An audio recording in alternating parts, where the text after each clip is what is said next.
The goal is to create a holistic experience where prospects view marketing executions in advance of touring a community.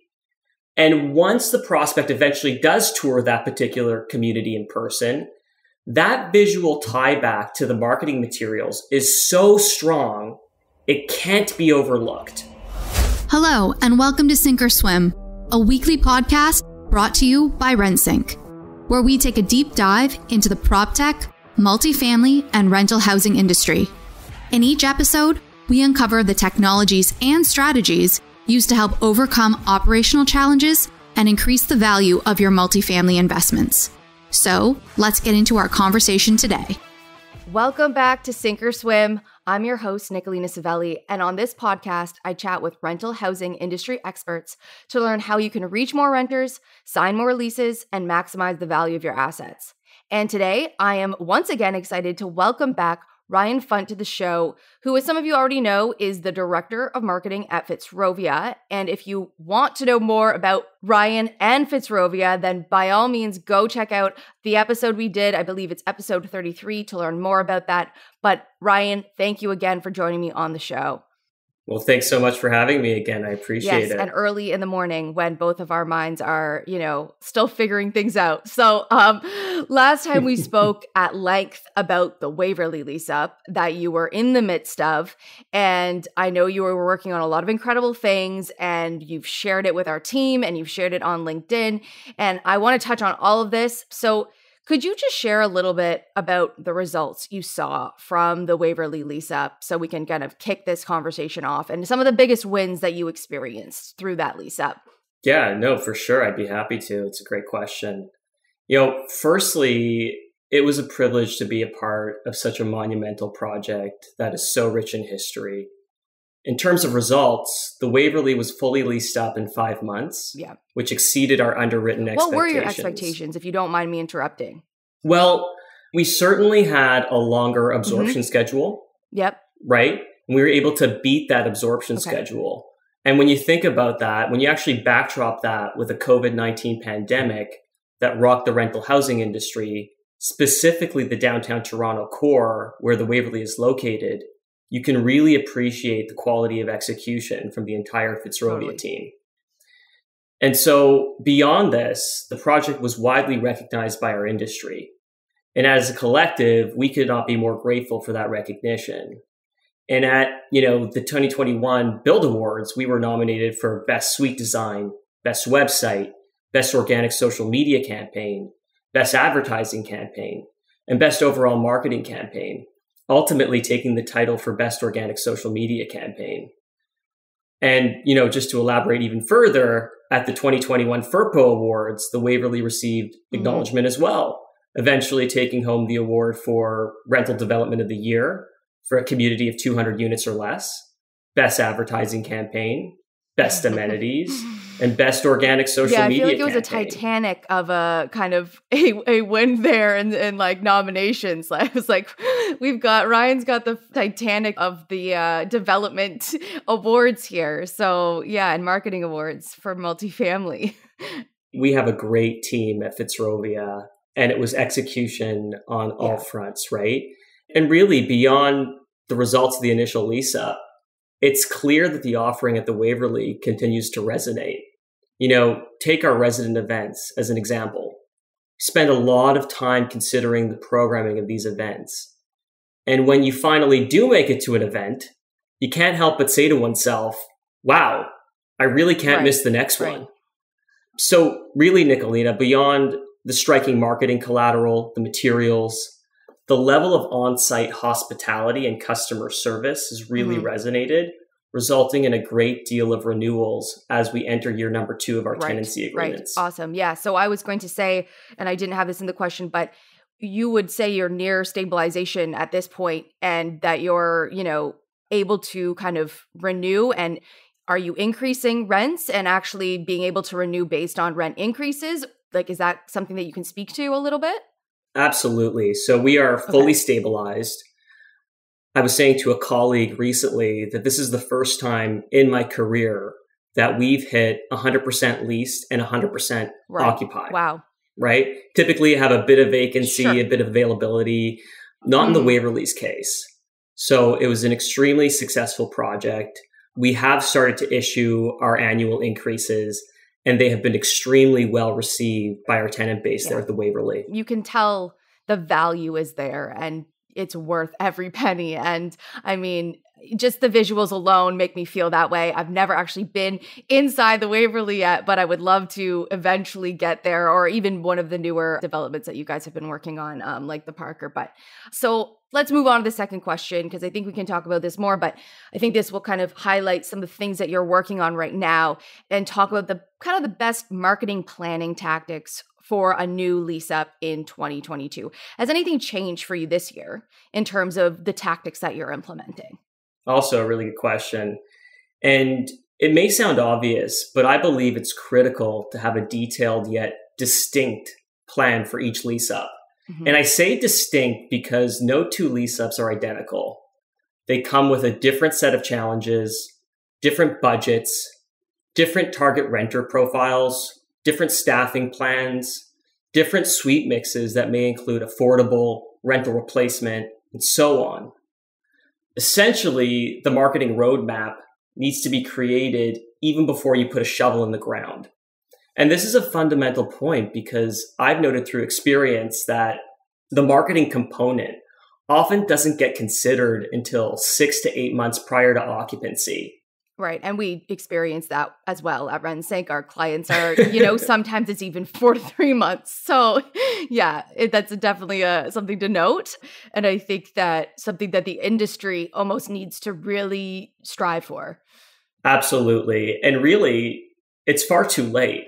And it doesn't leave your team enough time for quality execution. The marketing factor drives your leads. It is critical to supporting your top line revenue. So it's vital to start early and ensure that your marketing materials are standing out in a crowded marketplace. In terms of tactics, really, it's back to the basics. This roadmap is something that you can reference throughout your lease up to keep you on track, right? Yeah. So who are you targeting?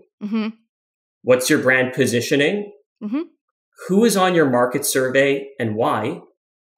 Does the strategy support your thesis that you can achieve a 10% premium on face rents when you contrast your product to market incumbents? And then this one's important. How does your roadmap help you earn loyalty from your prospects? And I say this one, and I know that you can resonate, Nicolina, but most prospects are browsing many ILSs and reaching out to 6 or more competitors in the same web session. Yep. So, yes, we know that. Right? So really the question becomes, how do you overcome this to become the only option versus one of 6? Absolutely. Yeah. That's how you really have to, your frame of mind going into your marketing and your lease up, any strategy is how do you become the one amongst, and I mean, that's for anyone, but I think that as marketers, sometimes, I'm a B2B marketer, but we also have to think that way as well. And sometimes we forget and we're just caught up in the day-to-day marketing strategy and we don't see the bigger picture, and time is needed for that bigger picture thinking. And that's why having that lead time is so necessary as well. So yes, agreed. It's critical. Absolutely. And so really just final point on this, all of these questions that we just talked about, they can be systematically answered with some solid planning and a clear roadmap. To your point, more time is never a bad thing for these things. No, absolutely. The more time you can try and make for it is going to end up being, you will see a contrast in success. And that goes with any marketing campaign, and allotting that time for creativity and brainstorming and all of that, and getting all your ducks in a row and realizing the channels that you want to use. Those are, paramount to your success. So now we will kind of get back to this, but I did want to talk a little bit about, because the Waverley, obviously the attention to detail, all of those things, all of your buildings, the attention to detail is absolutely paramount to your brand and your vision. So first, how do you ensure our brand's identity is integrated into building design and architecture? And why is that so important to you? So for us at Fitzrovia, the marketing piece is not a bolt-on component. Right. It carries the same weight as the building's architecture and interior design. And so really, the purpose-built rentals of the future will deeply consider how the community's brand identity comes to life within common spaces, amenities, and even the community's landscape architecture. Right. There are so many opportunities to integrate the brand factor into finishes, into wayfinding signage, into furniture, and so much more. And really, the goal is to create a holistic experience where prospects view marketing executions in advance of touring a community.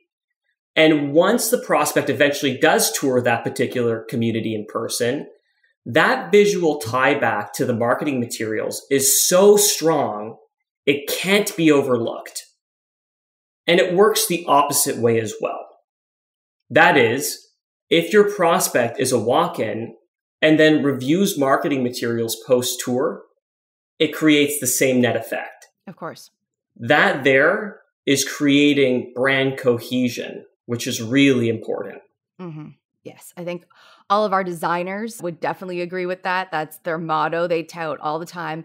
Cohesion, consistency is the key to any, brand strategy.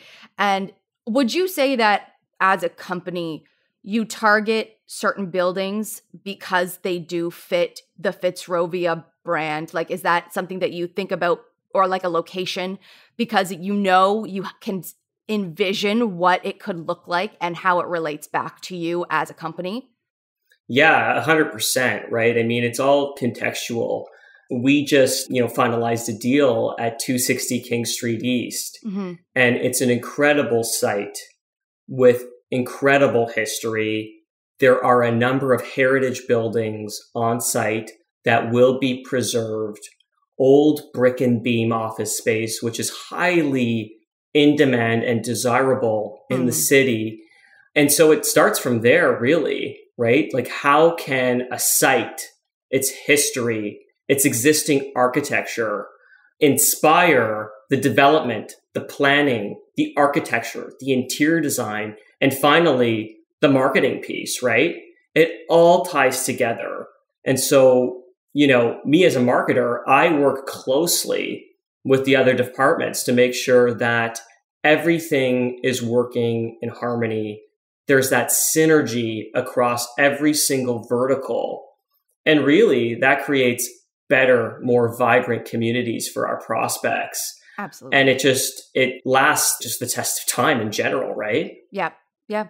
When your focus is on that rich history and really bringing that to life, it becomes ingrained in it's just another fixture in the community. You can't ignore that piece. And then revitalizing places that were once fixtures of the community that maybe needed, a second chance. And now it's like they've got a new generation to explore this building that you've created and marketed so well with such that unique history that people don't want to let go of. They want to remember it. And I think everyone feels that way just a little bit, that we don't want to let go of our history, especially the positive of the history that we can bring back to life. And if it can be done in a positive way and do it for good, and rental supply is for good at this point, that, this is going to be a positive thing. And you can see it so well in how you market. And I will say that I'm sure you're in for another Titanic of nominations soon.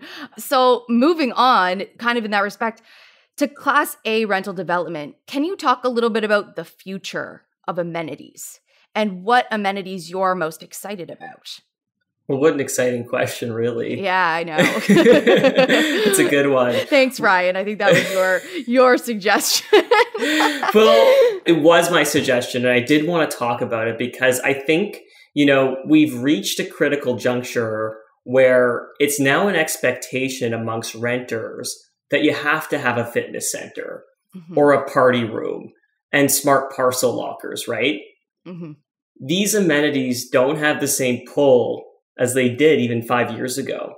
And so diving deep into your renter profile is important, including the conducting of consumer focus groups, and then challenging your conclusions by asking whether those amenities will still be relevant in 20 years, right? So if your new Class A development is truly about hotel style living, then maybe you should consider a eucalyptus steam room, a pool, a hot tub. The era of shying away from these particular amenities based on high operating costs may no longer be a winning strategy, given the increasing expectations from renters, especially as competition increases. Can you talk about that a little bit? Because I remember a time where, pools, saunas, those, really extras were necessary. And then developers kind of moved away from providing those kind of, extra pieces. And obviously it had to do with operating costs and so how have you been able to make a use case for those extras that you can say, yes, it's worth the operating cost because it's going to make a resident stay. It's going to be able to raise our rates, all of those things. How did you prove that out? Have you been able to prove that out in a way that actually you can speak to that a little bit? Because I'm sure that there are developers out there or other luxury that may be like, I don't know if we should add that, that pet spa, because we don't know necessarily. I mean, they're doing feasibility reports and all of those things. So have you been able to kind of garner like where or geographically those amenities resonate more? Such a good follow-up point. And there was a couple of questions in there. There were. I'm sorry. No, that's wonderful. I really appreciate the discourse and going off script. It's perfect. What I would say, Nicolina, is that there is a premium to live in a professionally managed rental community in contrast to a condominium development. And I believe the amenity program and the programming in general can help justify these rent premiums, can justify that incremental rent, to your point. And we did a study, just quickly, we actually did a study that proved that is true, that renters are willing to pay, but this is why I kind of led with region and geography, that it did rely on urban markets when it came down to some of the premiums required for some of those amenities, especially around pets.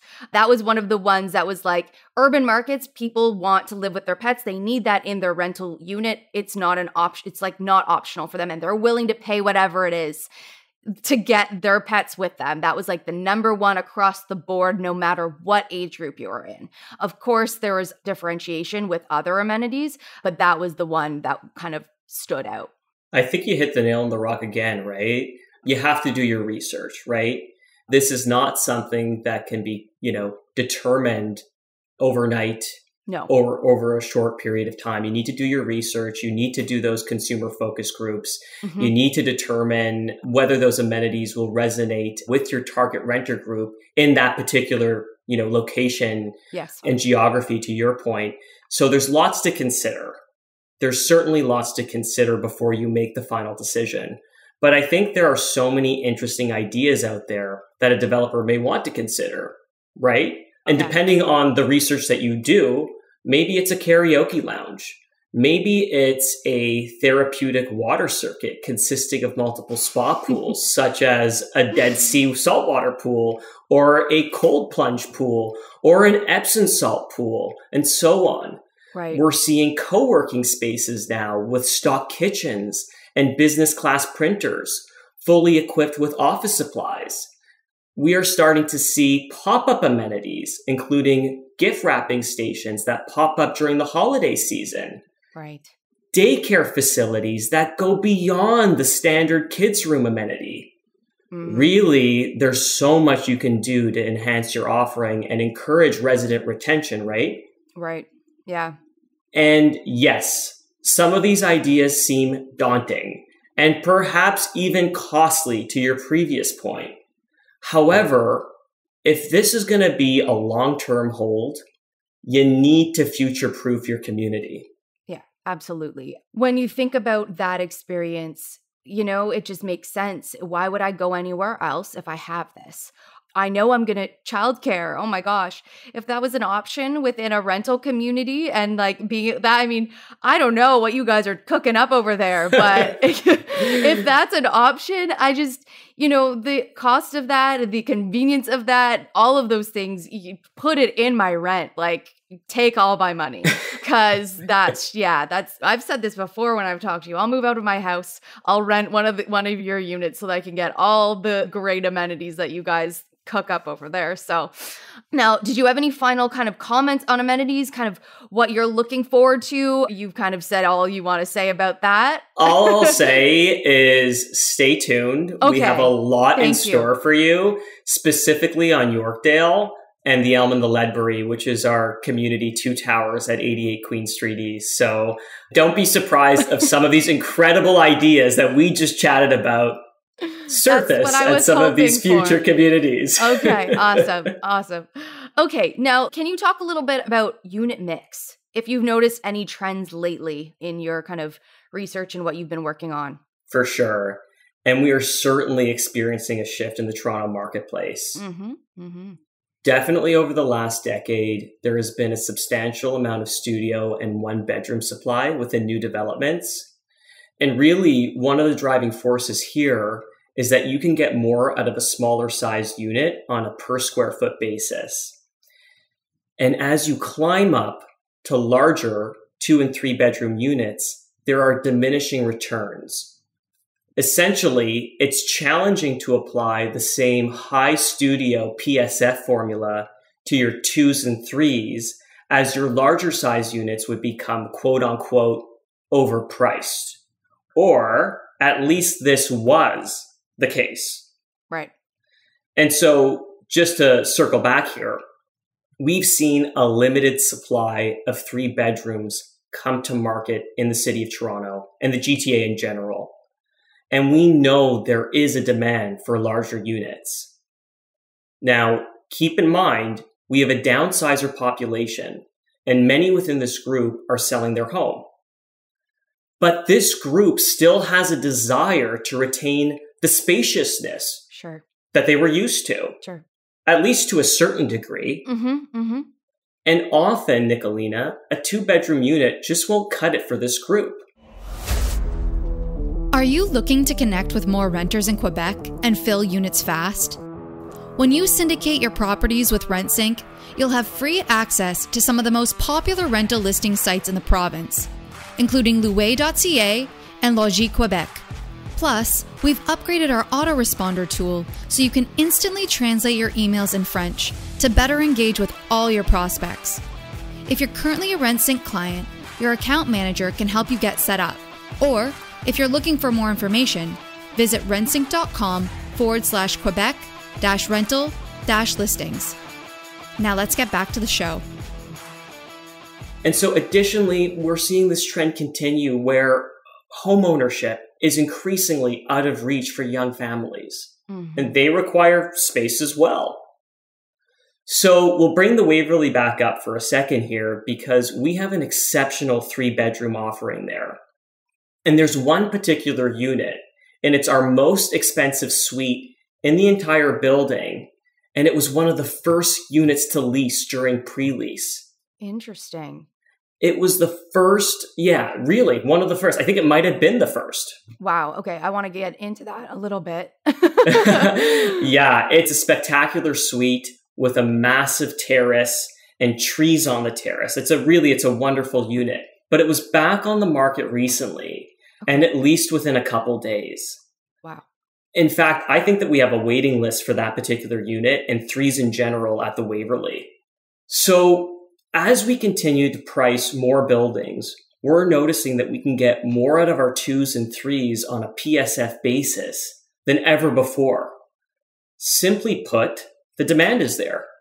Fair enough. Yeah, because we, when we do our demand report, we have data on 3-bedroom, but it's not enough right now? Well, the because supply is not enough. Well, they don't really exist, right? Well, so when you go to do your research. Exactly. There's not enough on the market to even collect data on. So it would need to be something kind of individual to what you're noticing in your own communities, where it's like, oh, we did really well with that 3-bedroom in that community. Maybe we should be doing more of that. And then doing some studies on your own to figure out if this is something that the market is looking for. Because, a lot said was, we were noticing this shift of demand, but it wasn't necessarily a shift in or a lack of demand. It was a lack of supply for certain types of units. So then people just weren't inquiring because they were like, we want more space. We need more space. We're working from home, and a 1-bedroom was not going to cut it. And that's all that's available in my, in where I live.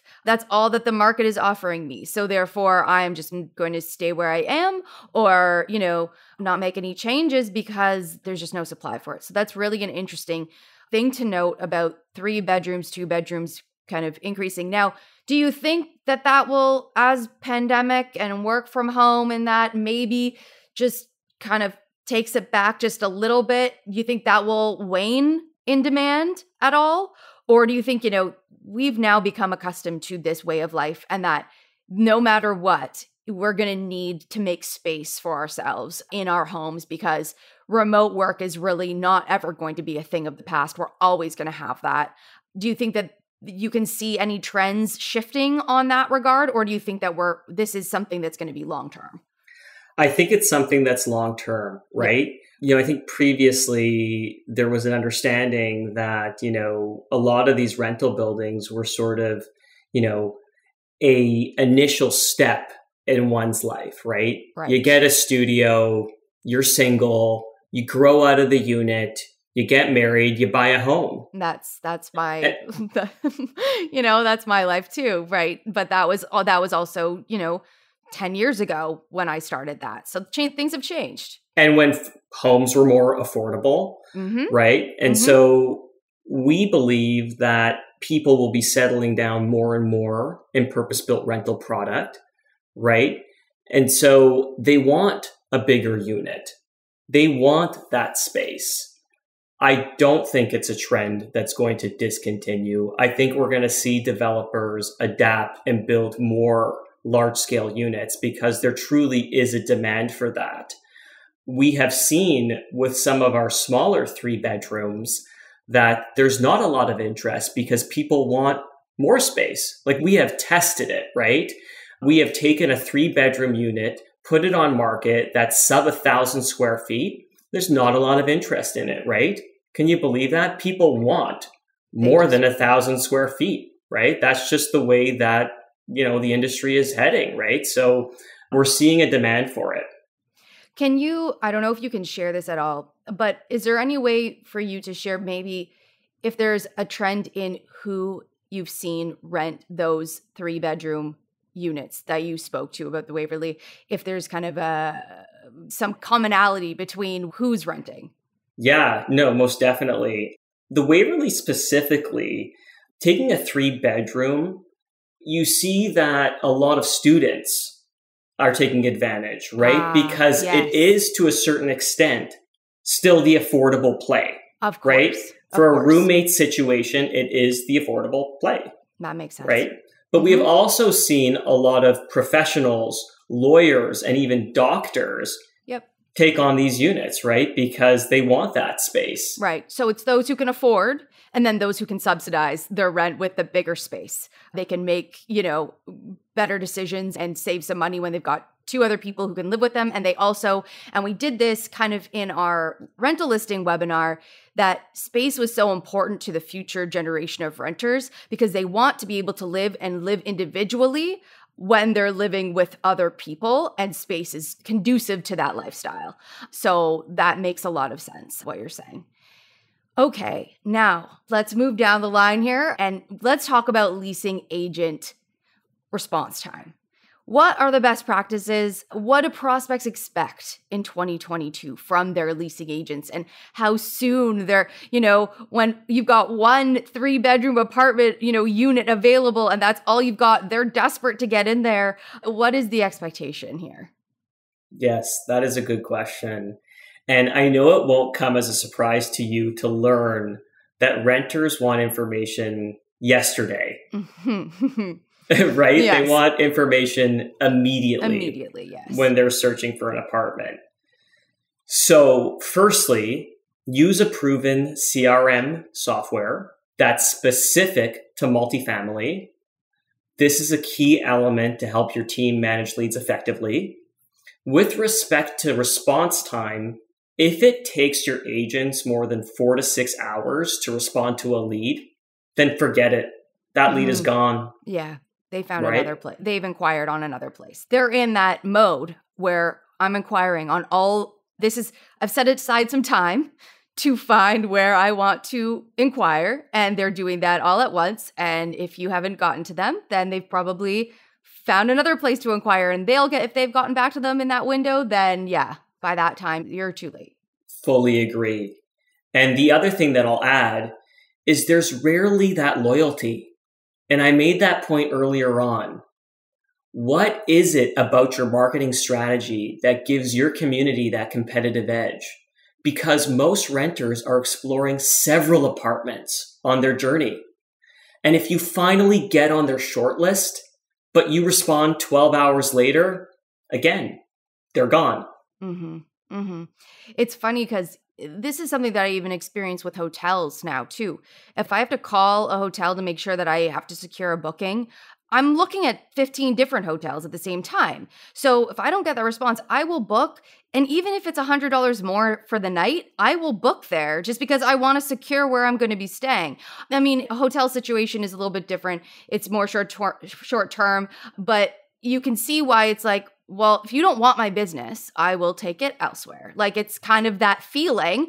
And I had this conversation because I was just booking for a hotel for a wedding with a bunch of friends and in Newfoundland. And they took a month. And then someone got so fed up with waiting for the response for this hotel room that they booked a garage above somebody's house down the street because they were like, whatever, I just need somewhere to be. Even though there was vacancy in the hotel, they just were like, I need response right away. And well, not right away. They gave them plenty of time, but that it is, they will move on. They will. And they'll get fed up with you for sure.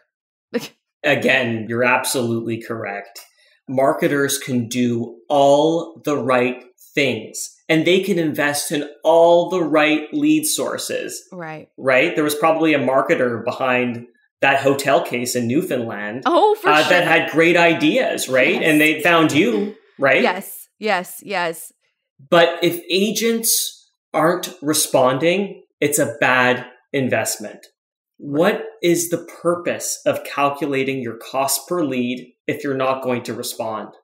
And really, at Fitzrovia, we're incredibly fortunate to have an incredible leasing team that not only responds promptly, but they also schedule follow-ups and avoid canned responses because really, from my perspective, renters can see right through canned responses. Also, it's not abnormal to see a 50% drop-off rate in scheduled tours, which for some is a tough pill to swallow.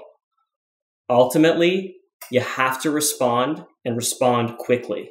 Now, are you at all experimenting with the option of chatbots to get, I know that this is something that we're experimenting with, and I just wanted to talk about it a lot because I think that chatbots I come from the customer service space. I was B2B marketing for a cloud callback software, and chatbots was part of that industry like 10 years ago, if not more. But now it feels like multifamily is like just starting to really pick up on what chatbots can do for them. And I think that required a little bit of chatbot learning and them not feeling confident maybe in the but now they're saying that chatbots are doing better work than their actual agents are doing. I guess depending on who, like if they have an outsourced call center or all of those other, their chatbots. So how do you feel about chatbots? And maybe in the Fitzrovia experience, do you think that fits in with you? Such a great follow-up question. And really such a hot topic in multifamily right now is the use of artificial intelligence, AI, and chatbots. And so absolutely, there is a place for chatbots at Fitzrovia. And we're currently using the chatbot that's part of the Knox CRM functionality. And we have done great with that. Prospects consistently open that chatbot window and start to engage, which is great. I would like to see more IM with the instant messaging, really, with the chatbot. So the ability to be able to quickly pivot to a live agent, right? So engaging with the chatbot, if you want to pivot and talk to an actual leasing agent, being able to quickly shift to a WhatsApp type of functionality that funnels directly through to your CRM. So while I love chatbot functionality, and I think it's the future to a large degree, you can never replace the personal touch of that leasing associate. You can never load the chatbot up with every single question, right? Of course. And so it's very similar to self-guided tours, right? Right. You go on your self-guided tour, it's all very automated, but then there's that leasing associate at the end of the process to tie it up into a beautiful package with a beautiful ribbon. Yes. Right? So, and the customer service industry knew this 8 years ago, that humans would never be replaced by chatbots. They were already predicting, they are just to complement. They are to help alleviate and kind of aid those when you can't get to people in time, or they're just doing a general inquiry and you don't want to take a leasing agent's time up with someone who's maybe not yet invested in the process, in touring, and then you bring them in because that's really where their time and effort is worth. So I think that's probably what we'll see with the industry moving forward. And I think that people are already doing that and know that. But yes, definitely I feel that there's more to be done with what chatbots can do for this industry and making sure that it's serving you and personalizing that experience and making sure, it doesn't feel like this really kind of robotic interaction. 100%. I think we're going to see so much more from these chatbots and that technology in general. Like, we are still at the formative stages, and there is so much to come in terms of that functionality. And I'm sitting on the edge of my seat, waiting to see what other new innovations all these great companies and digital marketing companies come up with. Because again, I think there's so much that we can continue to explore with respect to that technology. And to your point, integration is obviously a huge part of that functionality, and knowing that you can integrate it into your property management software and CRM and getting those leads in the right way, because having it separate doesn't save you any time at the end of the day if it's a completely siloed kind of add-on experience, unless it has an integration option. So 100%. We are constantly pitched different ideas from companies that have incredible functionalities and technologies to pitch, really. Right. And it's dead in the water if it doesn't integrate with your particular CRM. Yep. Right? Totally. So it's incredibly key to what we do. Our agents are faced with dozens and dozens of leads every day. And if you start going outside of the system, things become very ineffective and inefficient, and things get missed. So to your point, integration is primal. Yeah, absolutely. Okay, now I'm trying to wind down, trying to get to the end of the points that I have here. I added these last minute, and I do think that we can speak to these a little bit. And as marketers, we're always talking about what we are implementing, what we're going to do, where we're going to spend. But I think it's also important to know where we're not spending, or the places that we're not spending as much time or not doing as much with anymore. Are there any tactics that you feel you're saying goodbye to this year, or rethinking your approach to them this year? Yeah, let me think about that. I think for us, it's not about what we're not going to do anymore, as I believe there is a time and place for most tactics. Really, it's about understanding how and when each tactic can be useful. And so I'll give you an example. Large-scale banners on your building, A-frame campaigns, and out-of-home advertising are all great at driving awareness for the rental opportunity. However, I'd be surprised if you told me that a significant number of your leads came directly from such tactics. Right? So I think that these types of ads do build credibility over time and do support leasing velocity long term, but oftentimes those particular tactics are about awareness rather than immediate velocity. And so, for example, if you're doing a lease up near a university campus and it's understood that a large percentage of your occupants are going to be students, then as you're creating your budget, maybe there should be some consideration for bus shelter advertising on campus. Now, of course, if you need traffic immediately and a large volume of it, as is often the case in pre-lease or lease-up, you likely need to be doing more and complementing some of these more traditional approaches with a well-thought-out digital campaign such as SEM, SEO, ILSs such as Zumper. All of those things are probably a good idea in tandem. Right.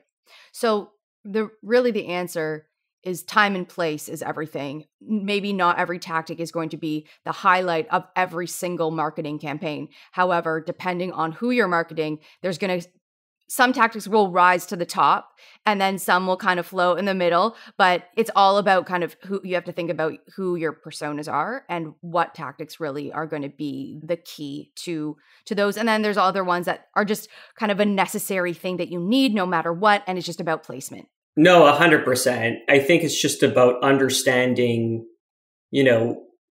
why a particular channel is relevant, right? And so it's not a bad idea to have a billboard of your rental opportunity on the 401, but if you're looking for immediate velocity, that's not the solution. I'll ask you this, Nicolina. When's the last time you were looking for an apartment and you said, I better get in the car and head on Highway 401 because I need to find an apartment? Absolutely. And I'm on my way to do something probably completely unrelated to purchasing or renting an apartment. So when I see that, I'm like, cool, that looks nice. But then it's like at the back of my mind, I'd never to return unless I maybe took that trip again. And then the third trip and maybe the fourth trip, I'm like, oh, I should call. I should maybe inquire. Precisely. It's building that brand awareness, right? So when you do eventually make a rental decision, you might be, oh yeah, the Parker. Right. So I just remember the Parker. And so you Google the Parker, you find the Parker on ILS. And so those strategies, those billboard strategies, those traditional strategies, they do have a place in our industry. Absolutely. But you need to understand how and why they're effective. Absolutely. Before you go and, put a lot of money into billboards everywhere, you do kind of have to make sure that you are being strategic in how you're placing them and why you're placing them. So to continue from that and kind of to wrap this up in a nice little bow, do you think that there are any tactics that haven't been as successful through this pandemic, but will once again pick up momentum over the next year? And I think that billboards are one of those. Is there anything else that you can think of that really, you've had to pivot and change to a lot of digital approaches? Is there anything that you're seeing that you're like, okay, yep, we're still going to continue those digital approaches, but we're also going to add, a lot more marketing materials, perhaps, that like brochures, things like that maybe you didn't see a lot of use cases for through the pandemic? Well, logically, during the pandemic, to your point, most operators shifted to mostly digital executions. And this included the rapid growth of virtual tours.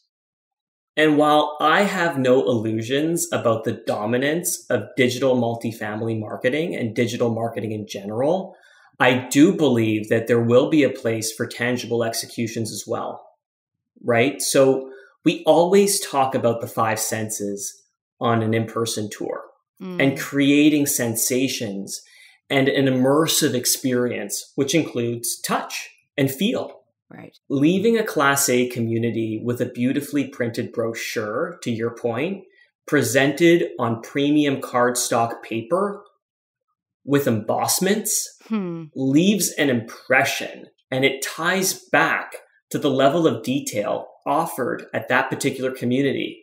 And it complements the striking tour path that prospect just explored. Now contrast that to a community that gave you nothing, or maybe a brief PDF brochure. That's a different experience. And one may and probably would draw conclusions that one community has a higher level of polish over the other.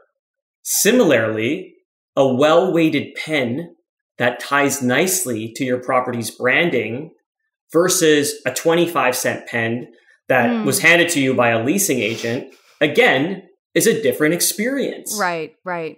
And prospects may make decisions based on these exchanges, whether they realize it or not. Yeah, it's really it's a subconscious effort here. And I don't know I'm sure there's psychological studies around these things in marketing. I wish I had some evidence or data to back the pen theory, but I'm sure there are.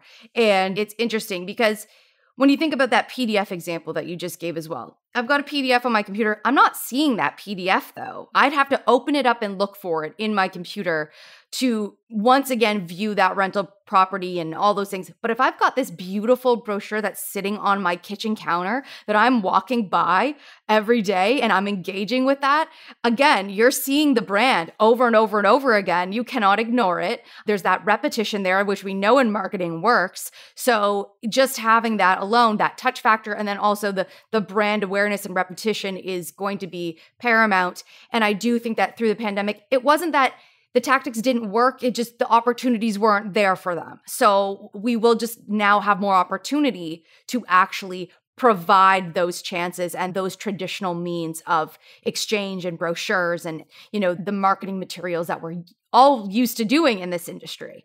So yeah, absolutely. So Ryan, I think we've hit the 9 o'clock mark. We did it. It was under, an hour. So it's it's been a pleasure chatting with you. And once again, I'd love for you to share before you go, let listeners know where they can connect with you and learn all about and follow you on LinkedIn and see all the Fitzrovia amazing marketing tactics and amenities that you guys are coming out with. Yeah. So, if you're interested in getting in touch, LinkedIn is always a great way to connect, or feel free to email me directly at rfunt@fitzrovia.ca. Perfect. Well, thank you again, Ryan, for taking the time to join me on this episode of Sink or Swim. I hope you have a wonderful weekend. And until next time, everyone, just keep swimming. Thanks, Nicolina. I appreciate it. Thanks for having me again. Of course, anytime. You've reached the end of another episode of Sink or Swim. Make sure to visit us at rensync.com/podcast to access show notes, key takeaways, and where you can sign up to our newsletter to receive free bonus content. If you found value in this show, please also remember to rate, review, and subscribe. Don't forget to join us next week for another episode. Thanks for listening.